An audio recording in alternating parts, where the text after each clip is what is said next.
Hello నమస్తే welcome back to our channel. నేను మీ వైషు. పెళ్ళి అవసరమా, మ్యాండేటరీనా, రాజ్యాంగంలో ఉండే రూలా? పెళ్లి చేసుకోలేదు 29 వచ్చాయంటే ఇంకా పెళ్లి చేసుకోవట్లేదా, మీ ఇంట్లో సంబంధాలు చూడట్లేదా అని అడుగుతారు. పెళ్ళి ఎందుకు చేసుకోవాలండి అంటే మ్యాండేటరీ రూల్ ఏమైనా ఉందా? ఎవరైనా చెప్పారా? పెళ్లి చేసుకోకపోతే ఏమవుతుంది? పెళ్ళి అనేది ఆప్షనా, లేకపోతే అవసరమా, లేకపోతే ఇంకేమైనా? ఈ విషయం గురించి మాట్లాడడానికి రిలేషన్షిప్ ల్యాబ్ ప్రోగ్రాంలో రిలేషన్షిప్ ఎక్స్పర్ట్ ఉషశ్రీ గారు ఉన్నారు. మేడంతో మాట్లాడదాం. Hello ma'am. హాయ్ వైషు. నమస్తే. నమస్తే. బాగున్నారా? బాగున్నాను. పెళ్ళి మ్యాండేటరీనా మ్యామ్? అసలు చేసుకోవాలా, అవసరం లేదా, రూలా, లేకపోతే వాళ్ళ కోసం వీళ్ళ కోసం సమాజం కోసం 25 ఏళ్ళు నిండితే పెళ్లి చేసేసుకొని వెళ్ళిపోవాలా? పెళ్ళి అంటే ఏంటి వైషు? అబ్బో, ఇది పర్లేదు చెప్పు. 30 సెకండ్స్ నీకు టైం. రెండు మనసులు కలయిక, రెండు కుటుంబాలు కలయిక, 7 తరాలు అటు చూసి 7 తరాలు ఇటు చూసి చేసేది ఒక పెళ్ళి. ఇంతే తెలుసు మ్యామ్. అది పాస్ట్. ఫ్యూచర్ ఆఫ్ పెళ్ళి ఏంటి? ఫ్యూచర్ ఆఫ్ పెళ్ళా? DINK ma'am. అది ఇప్పుడు ఎంత పెళ్ళి అంటే డింక్. డింక్ అంటే డ్యూయల్ ఇన్కమ్ నో కిడ్స్. ఓ, అలా జరిగిందా? ఇప్పుడు అలా జరుగుతుంది. పెళ్ళి అనేది ముందే రూల్స్ పెట్టుకొని ఇద్దరం సంపాదిద్దాం, పిల్లలు అవసరం లేదు, లైఫ్ ఎంజాయ్ చేద్దాం. ఇప్పుడు అది పెళ్ళి అంటే. ఓకే, అసలు పెళ్ళి అంటే అట్లీస్ట్ ముందుకి ఏమంటారు, కళ్యాణం. లోక కళ్యాణం కోసం చేసుకునేది పెళ్ళి అనేవారు అప్పుడు. లోక కళ్యాణం అంటే ఏంటి? ఇంకా ముందుకి ఎట్లా తరతరాలు నడిపిస్తూ ఉండడానికి పెళ్ళి, నెక్స్ట్ జనరేషన్ కోసం పెళ్ళి, పిల్లల్ని కంటం కోసం అనేది మీ భాషలో. టెక్నికల్లీ పెళ్ళి ఎందుకు చేసుకునే వాళ్ళు తెలుసు ఇదివరకు? ఓకే. అసలు పెళ్ళి అనే కాన్సెప్ట్ ఎందుకు వచ్చిందో తెలుసా? నాకు తెలిసిన ఒక చిన్న ఎగ్జాంపుల్. ఒక ముని పత్ని, ఓకే, మునితోనూ వాళ్ళ అబ్బాయితోనూ చక్కగా ఒక ఆశ్రమంలో ఆవిడ సపర్యలు చేసుకుంటూ ఉంది. ఒక ఋషి వచ్చి ఆవిడని తీసుకొని వెళ్ళిపోయాడు. ఓకే. బుడ్డోడు ఎట్ట చూస్తా ఉన్నాడు, ఏంటి మమ్మీ వెళ్ళిపోతుందని. వెళ్ళిపోయింది. ఆ నైట్ రాలా, నెక్స్ట్ రోజు రాలా, అలా 11 రోజులు రాలా.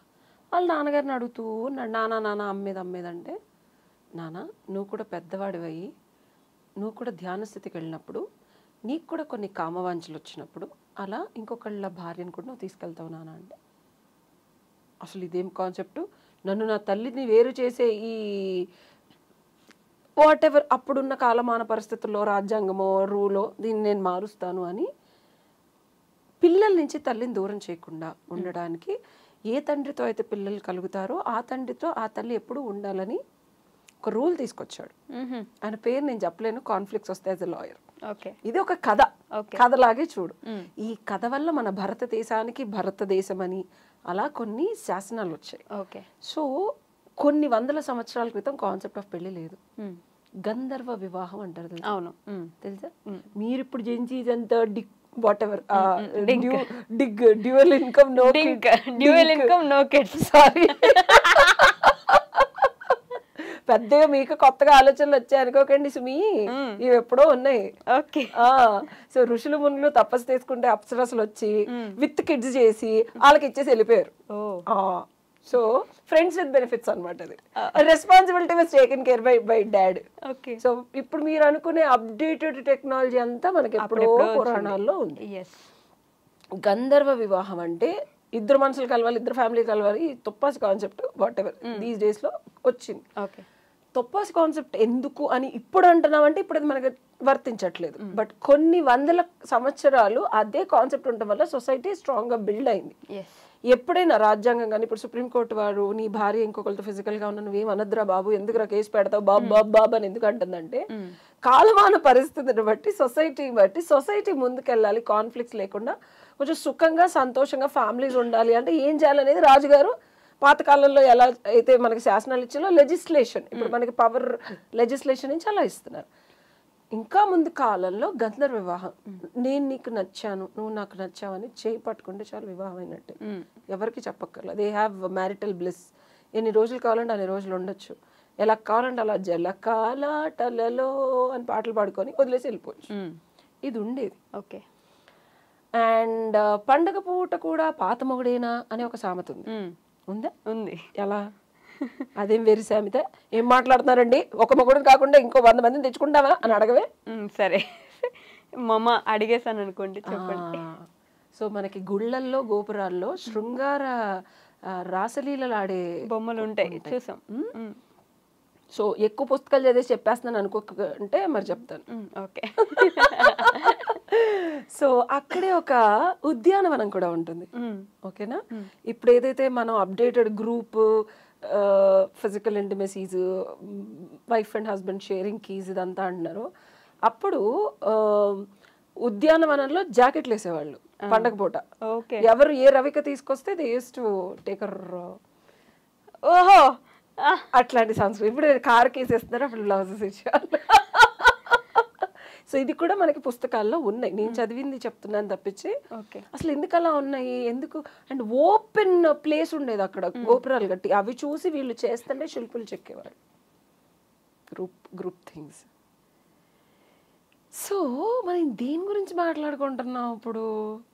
సో మ్యారేజ్ అవసరమా అంటే నీకు అనిపిస్తే చేసుకొని పక్కన వాళ్ళని ఇబ్బంది పెట్టద్దు, నువ్వు ఇబ్బంది పడద్దు, నేను అది చెప్తా. ఒక మనిషితో కలిసి ఉంటే జీవితం ఎంత బాగుంటుంది అని అలాగా ఊహించుకొని పెళ్లి చేసుకోవద్దు. ఈ మనిషి లేకపోతే నా జీవితం ఎలా ఉంటుంది అనే క్లారిటీ బాగోదు, ఇతనుంటేనే బాగుంటుంది, లేకపోతే ఇతనున్నా బాగోకపోయినా ఇతనే ఉండాలి, ఇది చూసుకోవాలి. ఎలా ఉన్నా ఇతనే ఉండాలి అన్న క్లారిటీ వచ్చినప్పుడు పెళ్లి చేసుకో. నాకు డబ్బులుండి, అందం ఉండి, పిల్లలుండి, కారుండి, బంగ్లా ఉండే ఏదైనా ఉండాలన్నా అనుకో, రేపు పొద్దున అది ఉండేవాడు ఇంకో 10 మంది వస్తారు. అందుకే ఈ చావులు చంపటాలు. ఓకే, ఫసక్ వేసేస్తే నెక్స్ట్. సో పెళ్ళి అనేది ఒక అవసరం కాదు, పెళ్ళి అనేది ఒక బంధం. ఆ బంధం అల్లుకుంటూ చెక్కుకుంటూ చిక్కబడుతూ ఉంటే బాగుంటుంది, అంతేగాని విప్పుకుంటూ కొట్టుకుంటూ ఊడిపోతే అస్సలు బాగు. చేసుకోవాలని మనకుంటే చేసుకోవాలి, కానీ వాళ్ళ కోసం వీళ్ళ కోసం ఫ్యామిలీ కోసం వయసు అయిపోతున్నాను అస్సలు కాదు. అండ్ ఇద్దరు వ్యక్తుల మధ్యలో ఒక లాంగ్ టర్మ్ రిలేషన్షిప్ కొన్ని సంవత్సరాలు ఉంటుందన్న క్లారిటీ ఉంటేనే చేసుకొని వాళ్ళని ఇబ్బంది పెట్టి సొసైటీలో పరువు పోగొట్టుకుని పేరెంట్స్, ఇప్పుడు this lot of things which is involved. అంతకైతే లివ్ ఇన్ ఉండదు. Nobody is objecting these days. 3 ఏళ్ళో 5 ఏళ్ళో 10 ఏళ్ళో, యూఎస్లో అయితే 15 ఏళ్ళు కూడా లివింగ్ ఉన్నాయి. ఇంకా మాకు క్లారిటీ లేదు. జస్ట్ మాకు 12 మెంబర్స్ కిడ్స్ ఏం చేస్తున్నారు. మా విజయవాడలో అయితే దీన్ని పెళ్లి కాదు కదా ఇంకేదో అంటారు. ఇంకా వాళ్ళకంటే ఇంకా యూట్యూబ్లో చూసాను నేను, ఇది 18 years బ్యాక్. 15 ఏళ్ళు కలిసి ఉన్నారు సరదాగా. 12 ఏళ్ల పిల్ల దగ్గర నుంచి ఎవ్రీ ఇయర్ పిల్లలు ఉన్నారు. మళ్ళీ ప్రెగ్నెంట్ ఆవిడ, ఇంకా క్లారిటీ రాలేదంట పెళ్లి చేసుకోవాలో లేదో. అలా ఉంటుంది, గట్లుంటుంది వాళ్ళతోని. మేము క్వశ్చన్ చేయనీకుండదు. సో పెళ్ళి, ద కాన్సెప్ట్ ఆఫ్ పెళ్ళి it self is a complicated, which involves the society, which involves your family, which involves a court, which involves a sharing of assets and which involves conjugal rights. నువ్వు అది ఒకే మనిషికి జీవితాంతం ఇవ్వలేనప్పుడు ఇంకోళ్ళతో వెళ్ళాలనిపించినప్పుడు చేసుకో. బాగా చెప్పానా? బాగా చెప్పారు. అదే సునీల్ గారు ఇప్పుడు వచ్చి ఏం చెప్పారండి అంటారు కదా, అలా అంటారు నేను కూడా, ఏం చెప్పారండి అని. Thank you. కాంప్లికేట్ చేసుకోకండి జీవితాన్ని. సుఖపడటానికి పెళ్లి చేసుకోవాలా, దుఃఖంచి దౌర్బల్యంలోకి వెళ్ళి వాళ్ళకి డబ్బులు ఇచ్చి ఈఎంఐలు కట్టలేక సంపాదించినంత వాళ్ళు హ్యాపీగా తిని ఇంట్లో కూర్చొని డీవీసీ కేసులు, డివోర్స్ పిటిషన్స్, మెయింటెనెన్స్ కేసులు చేసుకోవడానికి పెళ్ళిళ్ళు లీగల్గా చేసుకోకండి. సో హార్ట్ బ్రేక్ 8 వసంతాలు సినిమా చూసారా? ఇంకా చూడలేదు కానీ కథ తెలుసు కదా. దాంట్లో అతనే వెంటపడి ప్రేమిస్తాడు, పెళ్లి చేసుకుంటాననే ఆ మాట రాదు కానీ ప్రేమించుకుందామని అనుకుంటారు. చివరికి బార్క్లీలో సీట్ కోసం వాళ్ళ నాన్న కోసం సాక్రిఫైస్ చేసేసి, అది కూడా ఈమెను తిట్టేసి లవ్ మీద, నేను ఊరికే టైంపాస్ చేశాను, నువ్వు ఎలా సీరియస్గా తీసుకుంటావు నన్ను అంటే ఆవిడ బ్రేకప్ అయిపోతుంది. అక్కడ మళ్ళీ మూవ్ ఆన్ అవ్వడానికి కొంచెం టైం పడుతుంది.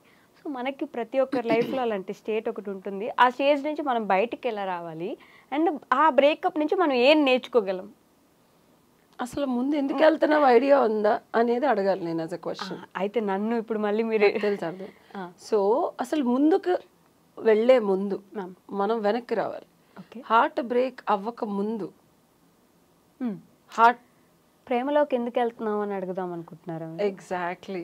ఓకే, ప్రేమ అనే ఒక అద్భుతమైన అనుభూతి ఎక్కడో ఒకటి దగ్గర మొదలవుద్ది. స్టార్టింగ్ లో అంతా హనీమూన్ టైం ఉంటది. కొన్ని రోజుల తర్వాత నువ్వు అంటున్నావు జీవితంలో 1, 2 కాదు, గంట గంటకి హార్ట్ బ్రేక్స్ ఉన్నాయి ఈ మధ్య జెన్సీస్ లో. Yes I agree. అవునా? వాట్సాప్ లో హార్ట్ బ్రేక్లు, ఫేస్బుక్ లో బ్రేకప్లు, ఇన్స్టాగ్రామ్ లో ఉంటుంది, ఇన్స్టాగ్రామ్ లో, టెక్స్ట్ మెసేజ్ల్లో కూడా చెప్పేస్తున్నారు, స్నాప్ లో కూడా ఉంటుంది మమ్మీ. ఏదైనా ఈ ట్రెండ్ ఇంకా నేను ఫాలో ఈ మధ్య డౌన్లోడ్ చేసే స్నాప్.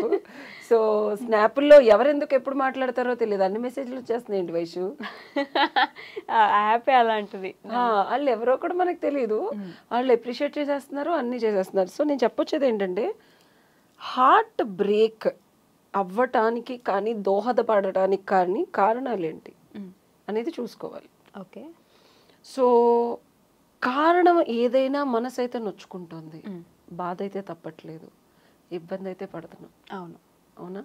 మనం ఎంత మైండ్కి అనాలిసిస్ చేసి చెప్పినా మనసుకి అది హత్తుకోవట్లేదు, అద్దుకోవట్లేదు, తట్టుకోవట్లేదు. కరెక్ట్. సో అలాంటప్పుడు నీ ప్రశ్నలో సమాధానం ఉంది. ఏమడిగావు నువ్వు నన్ను క్వశ్చన్? హార్ట్ బ్రేక్ నుంచి మనం ఏం తెలుసుకోగలము, ఎలా బయటికి రాగలము. Second. So these are the 2 questions you ask.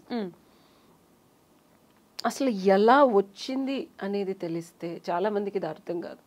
అయ్యో నన్ను చంపేసేది, నన్ను గుడ్డ పిసికేస్తున్నట్టుంది, రక్త కన్నీరు, రక్త బీజాలు అంటారు. ఏం ఎక్స్పెక్టేషన్తో వెళ్ళావు నువ్వు, ఏం ఎక్స్పెక్టేషన్ ఫుల్ఫిల్ అవ్వలేదు అని నువ్వు అతన్ని వదిలేయటమా అతన్ని నిన్ను వదిలేయటమా జరిగింది. అది నీ ఎక్స్పెక్టేషనే. ఎప్పుడైతే నీ ఎక్స్పెక్టేషన్ మారుతుందో నీ హార్ట్ బ్రేక్ నుంచి బయటికి ఇలా వస్తావు. ఓకే. ఎగ్జాంపుల్ చెప్పనా? ఇప్పుడు ఇదే నువ్వు 8 వసంతాల సినిమా తీసుకుంటే ఆ అబ్బాయి అమ్మాయి ఇద్దరు అలవాటు అయిపోయారు. ప్రేమించుకోవడం కన్నా నువ్వు గమనిస్తే ప్రేమకి అలవాటుకి తేడా తెలియని జనరేషన్లో ఉన్నాం మనం. రైట్. ఓకే. ఒక మనిషితో ఒక వ్యక్తితో కొన్ని సందర్భాలు కలిసి జీవించినప్పుడు అది అలవాటుగా మారుద్ది. అదొక ఫ్రెండ్తో అవుతుంది, ఒక మదర్తో అవుద్ది, ఎక్కువ మాట్లాడితే ఒక్కొక్క పిల్లతో కూడా అవుతుంది. సో అది కూడా హార్ట్ బ్రేక్ నన్ను అడిగితే. సో లవ్లోనే ఉండదు హార్ట్ బ్రేక్ అనేది. అవును. ఇన్ రియాలిటీ చాలా మందికి అర్థం కాని విషయం ఏంటంటే ప్రతి మనిషి మనుగడ ఒక గమనంలోనూ హార్ట్ బ్రేక్ అనేది కామన్ థింగ్. ఉద్యోగంలోనే ఉండదు. 10 ఏళ్ళు మనం కొంతమందితో కలిసి ఉద్యోగం చేస్తే రోజు అదే ఆఫీస్కి వెళ్ళి అదే డెస్క్ దగ్గర కూర్చొని ఆ చాక్లెట్లు ఇచ్చి ఆ సర్ప్రైజ్ పార్టీలు ఆ సాయంత్రం కలిసి 10 మంది తిరిగేది హార్ట్ బ్రేక్ కాదు అవుతుంది. కొత్త ప్లేస్కి వెళ్తే హార్ట్ బ్రేక్, కొత్త మనుషులతో సంబంధాలు, పాత అమ్మ నాన్నని ఇంట్లోంచి వదిలేసి వచ్చి ఒక టీనేజ్ పిల్ల హైదరాబాద్లో కోర్స్ నేర్చుకోవడం was a shocking and heart break. So heart బ్రేక్ని చాలామంది లవ్ దగ్గర ఆగిపోతున్నారు. ఇన్ జనరల్ మన ఎక్స్పెక్టేషన్స్ కానీ ఇది ఫ్యూచర్లో మనకి ఇలా జరిగితే హ్యాపీగా ఉంటాం, దానివల్ల వస్తే ఆల్రెడీ ఉన్నది పోయిందని ఇంకొక ఏడుపు. అవును. ఈ రెండే నీ హార్ట్ బ్రేక్ యొక్క మూల కారణాలు. ఈ 2 కాకుండా ఇంకా ఉన్నాయా? ఆలోచించి చెప్పు. నీ జనరేషన్లో ఫ్రెండ్స్ చాలా మందిని చూసుంటావు, ఓదార్చుంటావు, నీకున్న మంచితనే అని అందరూ చేర్చుంటారు కదా. సో నీకు తెలిసిన దాంట్లో ఒక మచ్చ 4 వదులు. ఆ మనిషి ఉంటే బాగుంటది, ఏం చేసినా అసలు ఎందుకు ఆ మనిషి అంటే మనిషే కావాలి తప్ప. అది అలవాటు. నేను చెప్పిన జోన్లోకి వచ్చింది. నెక్స్ట్ ఏముంటాయి మ్యామ్, ఎటు తిరిగినా అలవాటే. ఆ మనిషితో తినడమో లేకపోతే ఆ ప్లేస్కి వెళ్ళాను అక్కడికి వెళ్తే ఆ మనిషి గుర్తొస్తున్నాడు అలవాటు. ఆ మనిషితో నువ్వు రోజు తిరుగుతున్నావు కాబట్టి గుర్తొస్తాడు. ఆ మనిషి నీకు రోజు ముద్దలు తినిపిస్తున్నాడు కాబట్టి గుర్తొస్తాడు. ఏం చేసినా ఆ వ్యక్తితో నువ్వు అలా బ్రతుకుతున్నావు. సో అది అలవాటు వైషు. అలవాటు నుంచి ఒక ఇష్టం మొదలవుద్ది. ఆ ఇష్టం ప్రేమ అనుకుంటాం నెక్స్ట్ స్టెప్ కాదు. ఓకే. ఆప్యాయత, ఓకే, కామము, అబ్సెషన్, క్రోధం. మనసుకు నచ్చుతారు కొంతమంది, మైండ్కి నచ్చరు. అక్కడ కొట్టుకుంటుంటారు ఇద్దరు, కానీ మళ్ళీ కలిసి తిరుగుతారు. ఆడికి అర్థం కాదు, ఏందిరా బాబు అందరు కపుల్స్ బాగున్నారు, నాకేమో ఈడంటే ఇంత ఇష్టం. ఈ కాన్ఫ్లిక్ట్ ఆఫ్ మైండ్, ఆ లైఫ్ స్టైల్ ఏది నచ్చదు నాకు, అయినా నేను ఎందుకు వదలలేకపోతాను. So you need to figure out. ఆ మనిషి అంటే నీకు ఇష్టం, కానీ ఆ మనిషితో బతకడం ఒక క్రోధం, ఒక గొడవ, ఒక చిరాకు, ఒక అసహనం. సో అది ప్రేమ కాదు. సో ఇది మనం క్లారిఫికేషన్ అండ్ డెఫినిషన్ ఆ వ్యక్తితో ఉన్నప్పుడు హార్ట్ బ్రేక్ అవడానికి అవకాశాలు తక్కువ ఉంటాయి. అదే నీకేం కావాలి అనేది నువ్వు డిఫైన్ చేసుకోగలిగితే, ఓకే వీడితో మనం చచ్చినట్టు జీవితాంతం ఈ ఫ్రెండ్షిప్ ఉండాల్సిందే, వీడి మీద ఇష్టం సావదు, ఇది క్లారిటీ. ఓకే, ఆడు నన్ను తీసుకెళ్ళి ఐస్ క్రీమ్ తినిపించాల్సిందే, సినిమా రిలీజ్ అయితే ఇద్దరం వెళ్ళాల్సిందే, సాయంత్రం డిఫాల్ట్గా కొట్టుకు చావాల్సిందే. నువ్వు ఈ డ్రెస్ ఎందుకు వేసుకున్నావు అంటే నువ్వు నన్ను ఎందుకు పికప్ చేసుకోలేదు, నేను చెప్పాను కదా టైంకి రమ్మని, నీకు తెలుసు కదా ఆఫీస్ ఉందని, నేను నిన్ను చుడిదార్ మీద చున్నీ వేసుకోమన్నా నువ్వు ఎందుకు స్కర్ట్ వేసుకొచ్చావు అనే డిఫాల్ట్ కాన్ఫ్లిక్ట్ చచ్చినట్టు అది కొట్టుకు చావాల్సిందే. నీకు నచ్చినట్టు నువ్వు బతకాల్సిందే, వాడికి వచ్చినట్టు వాడు చెప్పాల్సిందే. సో ఈ డెఫినేషన్ నీకు క్లారిటీ వచ్చింది అనుకో, నీకు అక్కడ అసలు హార్ట్ బ్రేక్ ఉండదు, క్లారిటీ ఉంటుంది, ఎక్స్పెక్టేషన్ ఉండదు. This a difference between expectation, acceptance చేయలేవుగా, నేను అదే చెప్తున్నా, నీకు క్లారిటీ ఉండాలి. So there is a difference between accepting somebody and getting clarity. ఇప్పుడు ఆ అబ్బాయి ఇలా నేను తిడితే నువ్వు యాక్సెప్ట్ చేయలేవు, కొట్టాలనిపిస్తుంది, కానీ ఆయన వదిలే సినిమాకి వెళ్ళలేవు, ఉండాలనిపిస్తుంది. అప్పుడేం చేస్తావు? సర్దుకుపోవాలి. ఎక్స్పెక్టేషన్ పక్కన పెట్టి యాక్సెప్టెన్స్ అర్థం కూడా కాదు నీకు, గొడవ అయితే అవుతుంది కదా. సో ఈ రెండు కాకుండా ఇందాక నేను ఏం చెప్పా, క్లారిటీ. ఓకే, ఇది ఇంతే, ఈ రిలేషన్షిప్ ఇంతే అన్నప్పుడు నీకు పెద్ద క్లారిటీ ఉంటుంది. ఈ రోజు వీడితో ఈ ఫార్మాట్, ఇది స్టాండర్డ్, ఇది ఇంకంతే, ఇది డిఫాల్ట్ స్టాండర్డ్. సో అక్కడ నీకు హార్ట్ బ్రేక్ ఏముంది చెప్పు? The moment you get a clarity about a person and a relationship you are very clear.